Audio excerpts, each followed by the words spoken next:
नमस्कार, स्वागत है आपका। आपके साथ मैं हूं अमृता। एक नजर हेडलाइंस पर।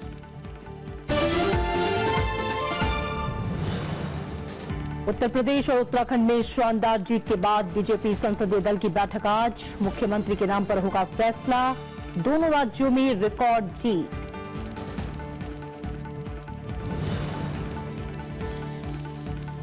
पंजाब में कांग्रेस विधायकों की बैठक आज। विधायक दल के नेता का होगा चुनाव। कैप्टन अमरिंदर सिंह का नशाखोरी रोकने समेत सभी वादों पर अमल का भरोसा।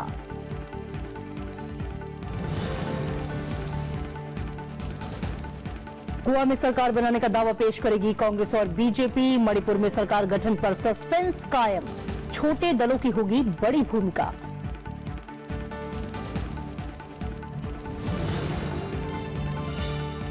संघर्ष विराम उल्लंघन पर पाकिस्तानी उच्चायुक्त तलब भारत ने जताया कड़ा विरोध। पुंछ सेक्टर में गुरुवार को गोलीबारी में भारतीय जवान हुआ था शहीद।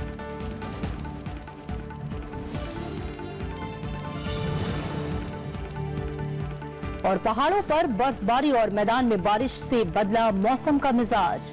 तापमान में गिरावट। 4 दिन बाद जम्मू श्रीनगर राष्ट्रीय राजमार्ग पर एक तरफा रास्ता खुला।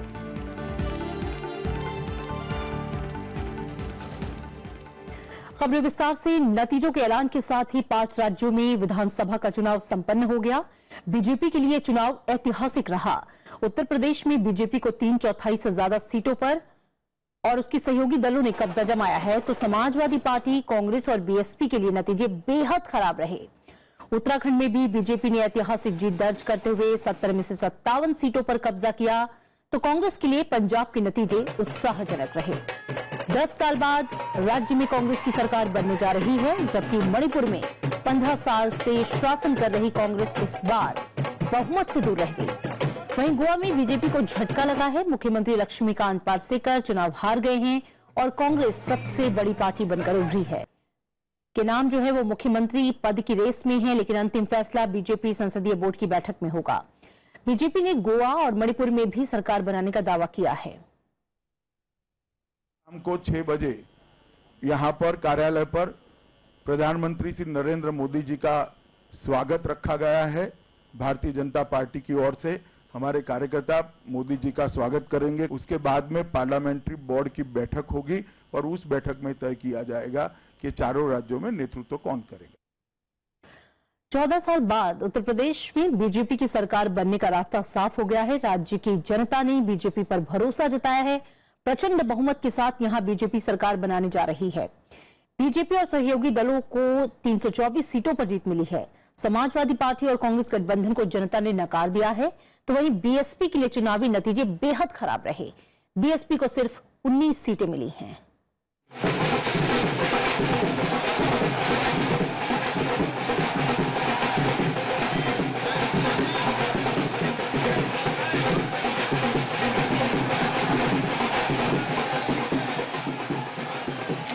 उत्तर प्रदेश विधानसभा चुनाव का नतीजा बीजेपी के लिए ऐतिहासिक रहा। बीजेपी और उसकी सहयोगी पार्टियां मिलकर 300 से ज्यादा सीटों पर जीत दर्ज करने में कामयाब रही। बीजेपी यहां 3/4 से भी ज्यादा सीटें हासिल करने में कामयाब रही। उत्तर प्रदेश में बीजेपी की ये अब तक की सबसे बड़ी जीत है। इससे पहले 1991 में बीजेपी 221 सीटें जीतने में कामयाब रही थी। इसके साथ ही 14 साल बाद उत्तर प्रदेश में बीजेपी सरकार बनने का रास्ता साफ हो गया है। देश का विश्वास है, प्रदेश का विश्वास है, गरीब का विश्वास है, किसान का विश्वास है, या गरीबों और किसानों के, नौजवानों के विश्वास की भारतीय जनता पार्टी की जीत है और मोदी जी की जीत है। ये भारतीय जनता पार्टी के कुशल राष्ट्रीय नेतृत्व की जीत है। समाजवादी पार्टी और कांग्रेस गठबंधन को तगड़ा झटका लगा है। ये गठबंधन 60 का भी आंकड़ा पार नहीं कर पाया। समाजवादी पार्टी की हार है। समाजवादी पार्टी इस हार से बहुत कुछ सीखेगी और सीख रही है, और उस सीख को अपनी नींव बनाकर समाजवादी पार्टी एक फिर बुलंदियों तक पहुंचेगी। बीएसपी के लिए चुनाव के नतीजे बेहद खराब रहे। अजीत सिंह की पार्टी आरएलडी को सिर्फ 1 सीट पर जीत नसीब हुई। समाजवादी पार्टी के खराब प्रदर्शन के बीच पार्टी नेता शिवपाल यादव अपनी सीट बचाने में कामयाब रहे। जसवंत नगर सीट पर शिवपाल ने बीजेपी के मनीष यादव को हराया। रामपुर से आजम खान भी अपनी सीट बचाने में कामयाब रहे। हालांकि लखनऊ कैंट सीट से मुलायम सिंह की बहू अपर्णा यादव बीजेपी की रीता बहुगुणा जोशी से हार गईं। अमेठी सीट पर बीजेपी की गरिमा सिंह ने अखिलेश सरकार में मंत्री गायत्री प्रजापति को मात दी। मथुरा सीट पर बीजेपी के श्रीकांत शर्मा ने कांग्रेस के प्रदीप माथुर को करीब 1 लाख वोटों से हराया। वहीं केंद्रीय गृह मंत्री राजनाथ सिंह के बेटे पंकज सिंह ने नोएडा सीट से जीत हासिल की। अब बात वोट शेयर की। बीजेपी को करीब 40% वोट मिले, वहीं समाजवादी पार्टी कांग्रेस गठबंधन को मिलाकर 28% से ज्यादा वोट मिले। इसमें समाजवादी पार्टी को करीब 22%, जबकि कांग्रेस के 6% वोट शामिल हैं। मायावती की पार्टी बीएसपी को करीब 22% वोट मिले। अपना दल, आरएलडी और निर्दलीय समेत अन्य के खाते में बाकी के 7% वोट गए। लखनऊ से कीर्ति मिश्रा और पंचानन मिश्रा के साथ ब्यूरो रिपोर्ट, राज्यसभा टीवी। प्रधानमंत्री नरेंद्र मोदी ने बीजेपी की शानदार जीत के लिए कार्यकर्ताओं को धन्यवाद दिया है। उन्होंने कहा कि बीजेपी जनता के कल्याण के लिए काम करती रहेगी। कांग्रेस उपाध्यक्ष राहुल गांधी ने जीत के लिए बीजेपी को बधाई दी है। बीएसपी ने ईवीएम पर सवाल उठाए तो समाजवादी पार्टी ने हार का विश्लेषण करने की बात कही है। दिल्ली स्थित बीजेपी मुख्यालय में रुझानों के साथ ही ढोल नगाड़ों की थाप पर कार्यकर्ता जश्न मनाने लगे। होली के साथ समर्थकों ने दिवाली भी मनाई। बीजेपी अध्यक्ष अमित शाह जब मुख्यालय पहुंचे तो कार्यकर्ताओं ने उनका जमकर स्वागत किया। प्रधानमंत्री नरेंद्र मोदी ने बीजेपी में विश्वास जताने के लिए जनता का शुक्रिया अदा किया। अमित शाह ने इस जीत का श्रेय प्रधानमंत्री नरेंद्र मोदी को दिया। डिमोनेटाइजेशन, उज्ज्वला योजना, जनधन योजना, शौचालयों का निर्माण और गांव में बिजली पहुंचाना, बहुत छोटे दिखने वाले कामों ने जनता में नरेंद्र मोदी के प्रति एक गहरी आस्था का निर्माण किया है। पंजाब में जीत के साथ मणिपुर और गोवा में अच्छे प्रदर्शन से कांग्रेस कार्यकर्ता भी उत्साह में दिखे। पार्टी ने कहा कि चुनाव में हार जीत लगी रहती है। हम लोगों ने दर्जनों इलेक्शन जीते हैं, दूसरी पार्टियों ने दर्जनों इलेक्शन हारे हैं। इस दफा वो कहीं हार गए, कहीं हम हार गए, कहीं हम जीत गए, वो जीत गए। तो मेरी समझ में नहीं आता है कि इसको इतना बड़ा इशू, ये इतना फूलने की क्यों जरूरत है किसी व्यक्ति को। बीएसपी प्रमुख मायावती ने इस हार के लिए ईवीएम में गड़बड़ी को जिम्मेदार ठहराया। इन दिखाए जा रहे परिणामों से ऐसा साफ तौर पर प्रतीत होता है कि वोटिंग मशीन ने बीजेपी के सिवाय किसी दूसरी पार्टी के वोट को स्वीकार ही नहीं किया है। समाजवादी पार्टी ने कहा कि वो हार की वजहों का विश्लेषण करेगी। देखिए, जिम्मेदारी मुख्यमंत्री मैं था, राष्ट्रीय अध्यक्ष मैं हूं, हार की समीक्षा भी मैं करूंगा। हार की समीक्षा करने के बाद ही जिम्मेदारी लूंगा ना, कोई बिना समीक्षा किए मैं क्या जिम्मेदारी ले लूं। ये चुनाव केंद्र सरकार के नोटबंदी के फैसले के बाद हुए हैं। बीजेपी इसे नोटबंदी और मोदी सरकार के काम के पक्ष में जनादेश बता रही है। विशाल दहिया के साथ ब्यूरो रिपोर्ट, राज्यसभा टीवी। चुनाव आयोग ने बीएसपी के दावे को खारिज कर दिया है। आयोग ने कहा कि उत्तर प्रदेश चुनाव में ऐसी कोई घटना नहीं हुई और मायावती के आरोपों में दम नहीं है। चुनाव आयोग ने मायावती की तरफ से बैलेट पेपर इस्तेमाल करके फिर से मतदान कराने की मांग को भी अयोग्य बताया है। आयोग की तरफ से ईवीएम से छेड़छाड़ रोकने के लिए इस्तेमाल की जाने वाली तकनीक की जानकारी दी गई। निर्वाचन आयोग ने यह भी कहा कि न्यायपालिका ने भी लगातार चुनाव में मशीनों के इस्तेमाल को समर्थन दिया है। दूसरी तरफ मायावती के आरोपों के अन्य राजनीतिक दलों का भी समर्थन मिला है। अन्य पार्टियों का कहना है कि अगर ऐसा कोई मामला है तो जांच होनी चाहिए। अगर ईवीएम पे कोई सवाल उठाए तो ये सरकार को सोचना चाहिए कि अगर एक पार्टी दूसरी पार्टी भी, मान लीजिए मैं भी सोचूं इस बात को, क्योंकि बूथ की एनालिसिस करूंगा मैं भी, उसके बाद मैं कह पाऊंगा। लेकिन अगर सवाल उठाए ईवीएम पर तो कहीं ना कहीं सरकार को जांच करा लेनी चाहिए। जो प्रोजेक्ट बनता है, ये प्रोजेक्ट बनता है गुजरात से ही, वहीं से मशीनें आती है गुजरात से, इसका हब है, तो इस पर जरूर जांच कराना चाहिए। इस सवाल को हम लोग भी बहुत बार उठाए थे। ईवीएम के साथ साथ ये पेपर ट्रेल भी रखिए ताकि लोगों को भरोसा हो कि जिनको दिया वो कागज पे देखे वो वोट वहीं पर पड़ा और वो जमा करिए, मतलब किसी बक्से में। अगर जरूरत पड़ी रिकाउंटिंग को, वो कागज के ऊपर रिकाउंटिंग हो। ये कई मुल्कों में है और वो करने में कोई खास मतलब तकलीफ या दिक्कत नहीं है। उत्तराखंड में बीजेपी और कांग्रेस बारी बारी से सत्ता पर काबिज होते रही हैं, लेकिन इस बार बीजेपी ने अप्रत्याशित तौर पर 70 में से 57 सीटें जीतकर इतिहास रच दिया। मुख्यमंत्री हरीश रावत दोनों सीटों से चुनाव हार गए। उन्होंने मुख्यमंत्री पद से इस्तीफा दे दिया है। उत्तराखंड विधानसभा चुनाव न सिर्फ बीजेपी के लिए बल्कि समूचे प्रदेश के लिए ऐतिहासिक रहा। राज्य गठन के बाद पहली बार किसी पार्टी को इतनी ज्यादा सीटें मिली हैं। बीजेपी यहां 3/4 से भी ज्यादा सीटें हासिल करने में कामयाब रही। इससे पहले 2002 में कांग्रेस ने बहुमत के लिए पर्याप्त ठीक 36 सीटें जीतकर सरकार बनाई थी। बीजेपी इस जीत का श्रेय प्रधानमंत्री नरेंद्र मोदी को दे रही है। मोदी जी ने 2.5 साल में जिस तरीके से काम किए उस सरकार पर कोई उंगली नहीं उठा सकता। केंद्र की सरकार पर उनके नेतृत्व में आमूलचूल परिवर्तन, भारत ने जो विश्व स्तर पर अपनी साख बनाई है और जो गरीब के चूल्हे तक प्रधानमंत्री की नजर गई है, ऐसा गरीबों का मसीह के रूप में जिस तरीके से आम आदमी ने उनको स्वीकार किया है, उसका परिणाम है कि लोग चाहते हैं उनके अनुरूप राज्यों में भी सरकार बने ताकि और ताकतवर तरीके से राज्यों का भी विकास हो सके। इस बार के चुनाव कुछ खास बातों के लिए भी याद किए जाएंगे, जैसे मुख्यमंत्री हरीश रावत किच्छा और हरिद्वार ग्रामीण दोनों सीटें हार गए। दोनों पार्टियों के प्रदेश अध्यक्ष, सहसपुर से कांग्रेस प्रदेश अध्यक्ष किशोर उपाध्याय और रानीखेत से बीजेपी अध्यक्ष अजय भट्ट चुनाव हार गए। कांग्रेस से बीजेपी में आए सभी बागी विधायक और नेता चुनाव जीत गए। निश्चित रूप से हर स्थिति में हम लोग आत्मचिंतन करते हैं, आत्ममंथन करते हैं, विश्लेषण करते हैं। देखो, कांग्रेस पार्टी एक फिनिक्स की तरह है। लोगों ने उसको मिटाने की बड़ी कोशिश की, लेकिन वो फिर पुनर्जीवित होती है और उसका जो देश को बनाने का और सेवा का इतिहास है, इनिशियल हिकअप्स के बाद निश्चित रूप से कांग्रेस पार्टी पुनः अपना जो उसका गौरव रहा है उसको प्राप्त होगी, ये मेरा विश्वास। अब एक नजर विधानसभा चुनाव के अंतिम नतीजों पर। वहीं बात अगर वोट शेयर की जाए तो बीजेपी को 46.5% वोट मिले।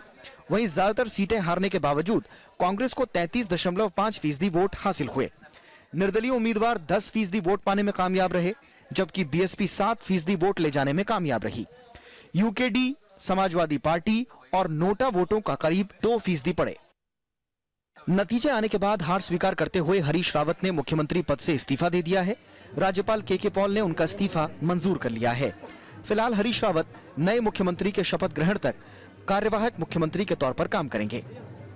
देहरादून से नवविक्रम सिंह के साथ bureau report, Rajya Sabha TV. Punjab चुनाव में जीत के बाद आज चंडीगढ़ में कांग्रेस विधायक दल की बैठक होनी है। आज दोपहर 2 बजे होने वाली इस बैठक में विधायक दल का नेता का चुनाव होगा।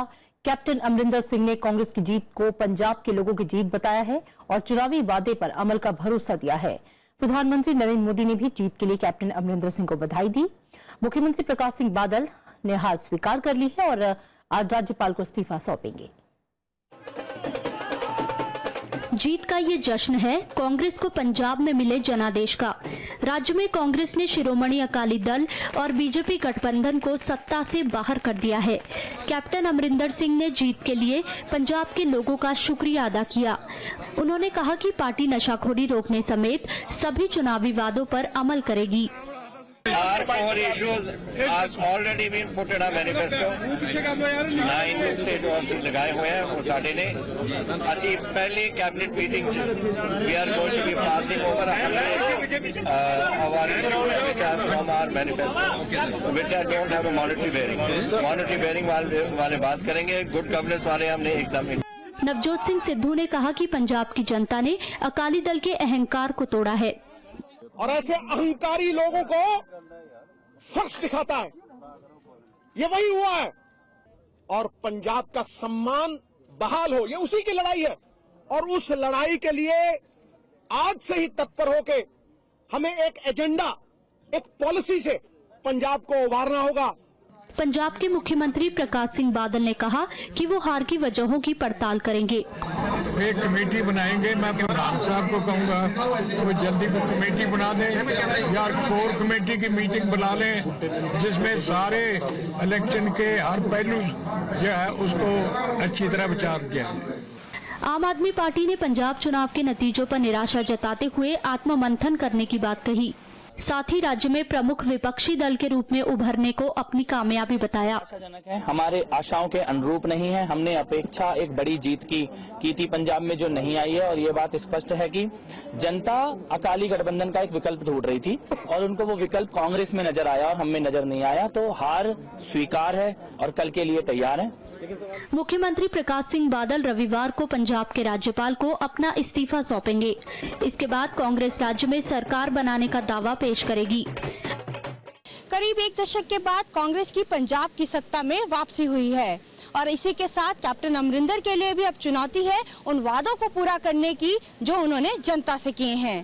कैमरा पर्सन जुनैद और अपने सहयोगी श्याम सुंदर के साथ अनु दीवान, राज्यसभा टीवी, चंडीगढ़। और गोवा विधानसभा चुनाव में कांग्रेस सबसे बड़ी पार्टी बनकर उभरी है। दिलचस्प मुकाबले में सत्ताधारी बीजेपी और कांग्रेस के बीच कांटे की टक्कर नजर आ रही थी, लेकिन धीरे धीरे कांग्रेस ने बढ़त बना ली। लेकिन सरकार बनाने के आंकड़े से वो अब भी दूर है। हालांकि कांग्रेस और बीजेपी दोनों ही सरकार बनाने का दावा पेश करने की बात कर रही हैं। गोवा चुनाव में सत्ताधारी बीजेपी को बड़ा झटका लगा है। मंदिरेम सीट से मुख्यमंत्री लक्ष्मीकांत पार्सेकर 7,000 से ज्यादा के अंतर से हार गए। उद्योग मंत्री महादेव नायक को भी हार का सामना करना पड़ा। चुनाव में कांग्रेस सबसे बड़ी पार्टी बनकर उभरी है, जबकि बीजेपी दूसरे नंबर पर है। महाराष्ट्रवादी गोमांतक पार्टी और गोवा फॉरवर्ड पार्टी के खाते में 3-3 सीटें गई हैं, जबकि एनसीपी को 1 सीट मिली है और 3 सीटों पर निर्दलीय को जीत हासिल हुई है। कांग्रेस सबसे बड़ी पार्टी जरूर बनी है, लेकिन वो 21 के जादुई आंकड़े से दूर है। अब रीजनल पार्टीज को और निर्दलीय जो जीत के आए हैं, एक एनसीपी के जीते हैं, इसलिए उनको तय करना पड़ेगा कि सरकार गोवा में कांग्रेस की हो या भाजपा की हो। बीजेपी को मिले वोट पर नजर दौड़ाएं तो ये साफ लगता है कि वोट को वो सीट में बदलने में कामयाब नहीं रही। गोवा में वोट शेयर के लिहाज से बीजेपी सबसे बड़ी पार्टी है, उसे करीब 33% वोट हासिल हुए, जबकि पहले नंबर की पार्टी कांग्रेस को 28% वोट मिले। वोट शेयर के लिहाज से बात करें तो उसमें बीजेपी को बढ़त हासिल हुई है। महाराष्ट्रवादी गोमांतक को 11.5% वोट मिले, जबकि निर्दलीय को करीब 11%।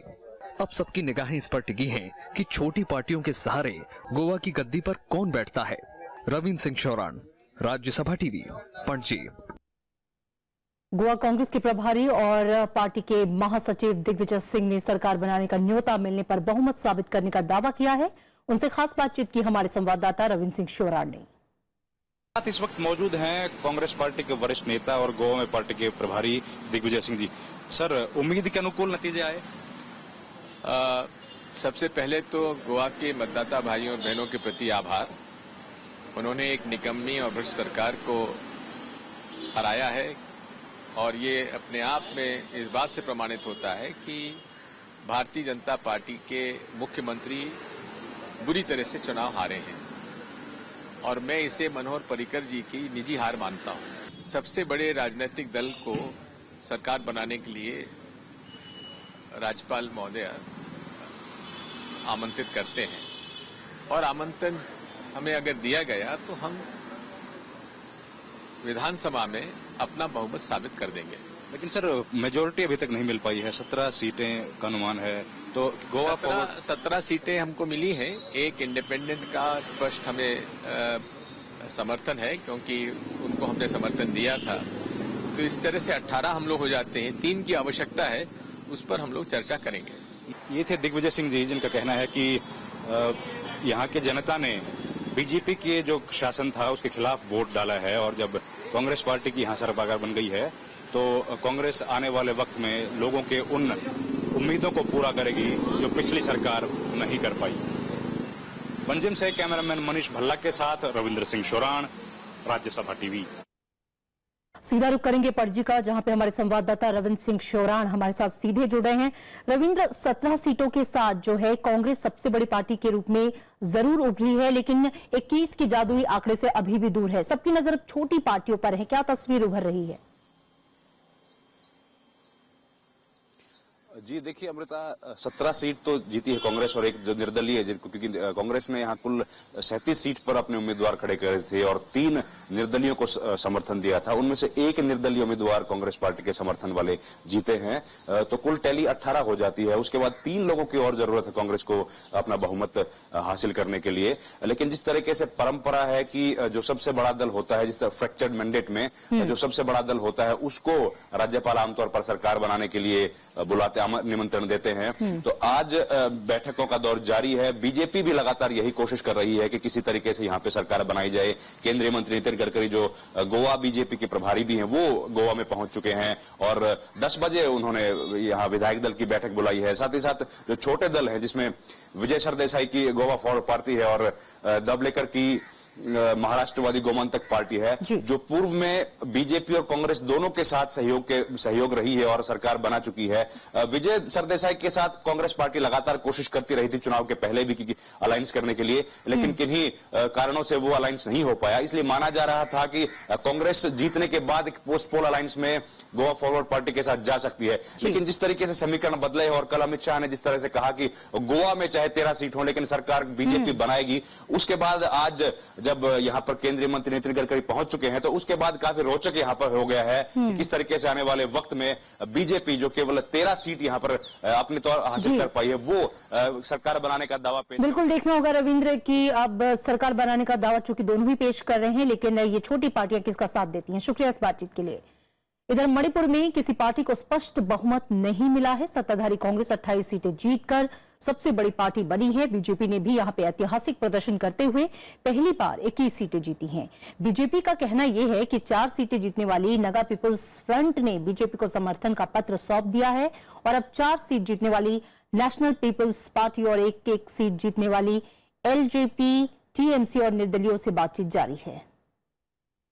मणिपुर में 15 साल से शासन कर रही कांग्रेस इस बार बहुमत से दूर रह गई। राज्य में कांग्रेस सबसे बड़ी पार्टी बनी है, लेकिन सरकार बनाने का रास्ता उसके लिए आसान नहीं दिखता। BJP's false promises, tool promises, and the nexus with NSNIM, massive wood capturing in the Naga-dominated area.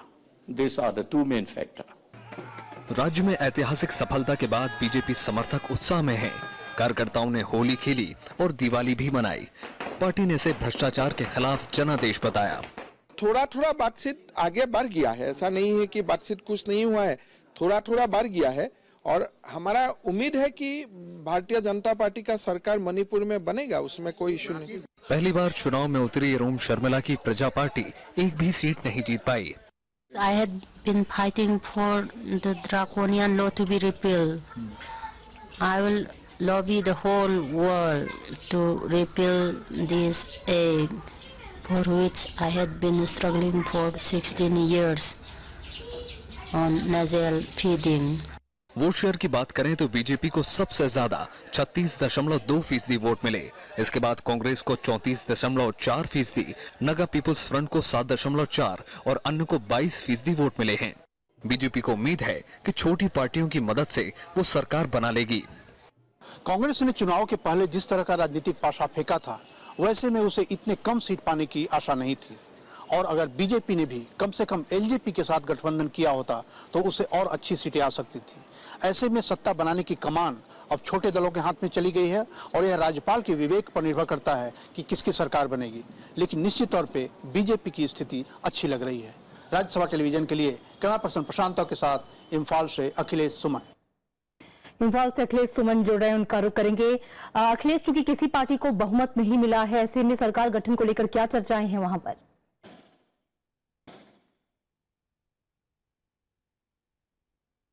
देखिए अमृता, यहाँ बहुत तेजी से हर पल स्थितियां बदल रही है और जहां तक कि आप समझ रही है कि 28 सीट कांग्रेस को है तो इसे मात्र 3 सीटों की जरूरत है। इसके लिए अभी रात में मुझे पता चला कि रात में नेशनल पीपुल्स पार्टी के 4 विधायक हैं, उनके साथ मुख्यमंत्री इबोबी सिंह की भी बैठक हुई है और इधर बीजेपी के लोग भी नेशनल पीपुल्स पार्टी के साथ बातचीत कर रहे हैं, लगातार संवाद में हैं।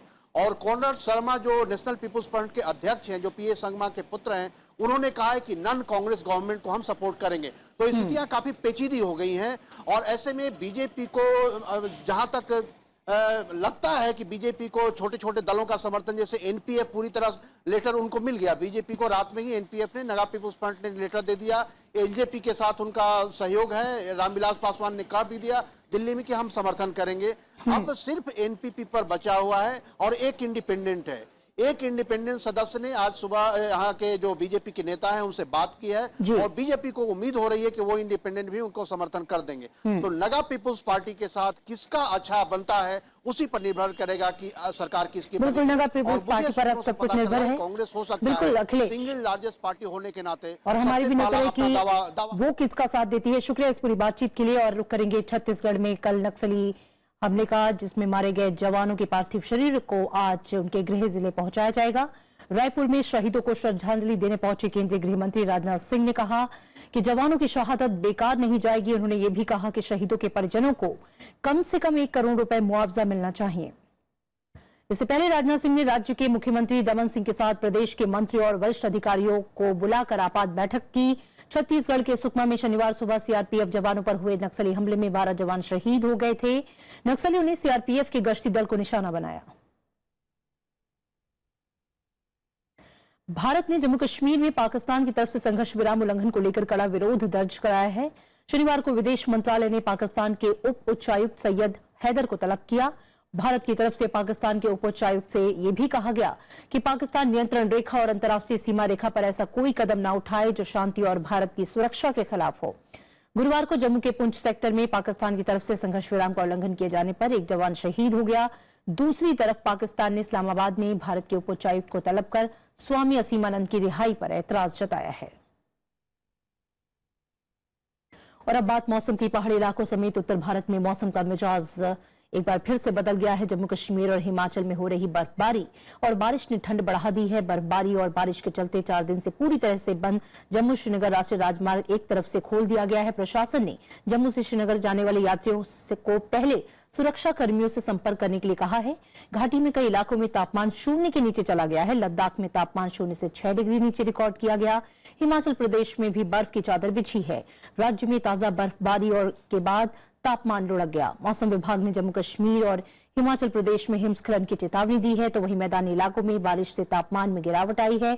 दिल्ली एनसीआर समेत आसपास के इलाकों में हुई बारिश से तापमान में गिरावट दर्ज की गई।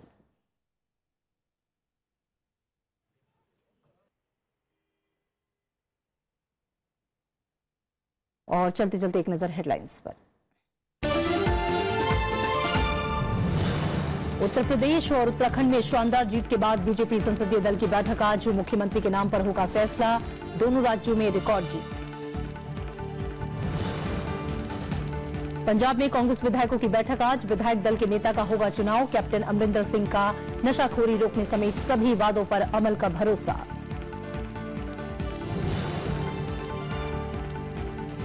गोवा में सरकार बनाने का दावा पेश करेगी कांग्रेस और बीजेपी। मणिपुर में सरकार गठन पर सस्पेंस कायम।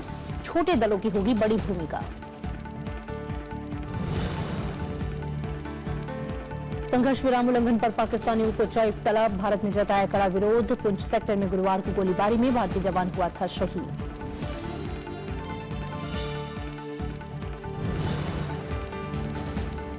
पहाड़ों पर बर्फबारी और मैदान में बारिश से बदला मौसम का मिजाज। तापमान में गिरावट। 4 दिन बाद जम्मू श्रीनगर राष्ट्रीय राजमार्ग पर एक तरफा रास्ता खुला।